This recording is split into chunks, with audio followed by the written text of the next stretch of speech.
Հայաստանում կառուցվող Հիսուս Քրիստոսի արձանի թեման վաղուց դուրս է եկել մեր երկրի սահմաններից ու տարածվում է ամբողջ աշխարհում։ Գագիկ Ծառուկյանի այս նախաձեռնության հիմքում դրված գաղափարներից մեկը աշխարհին ներկայանալու խորհրդանիշը կարելի է ասել արդեն իրականություն է։ Աշխարհի տարբեր երկրներում հանրային մեծ լսարան ու հետևորդների հսկա բանակ ունեցող գործիչները խոսում, գրում ու տարածում են, հրապարակելով Հատիս Լեռան ու Հիսուսի արձանի լուսանկարները։ UFC-ի աստղ Քոնոր Մակգրեգորի հետևորդների թիվն Instagram-ում գերազանցում է 46 միլիոնը, իսկ X-ի իր միկրոբլոգին աշխարհում հետևում է ավելի քան 10 միլիոն մարդ։ Այս հարթակում նրա թվիթը տարածվում է կայծակնային արագությամբ։ Ահա թե ինչ է գրել համաշխարհային ճանաչում ունեցող իռլանդացի մարզիկը։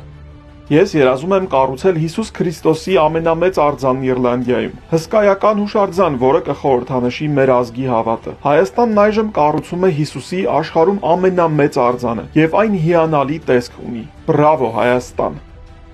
Այս թվիթը տարածում են բազմաթիվ հայտնիներ, որոնք եւս միլիոնավոր հետևորդներ ունեն ամբողջ աշխարհում։ Ամերիկացի հայտնի քաղաքական մեկնաբան Դոմ Լուկրեն հիշատակում է Բրազիլիայի արձանը ու նշում, որ Հայաստանում վերհառնողը գերազանցելու է իր չափերով։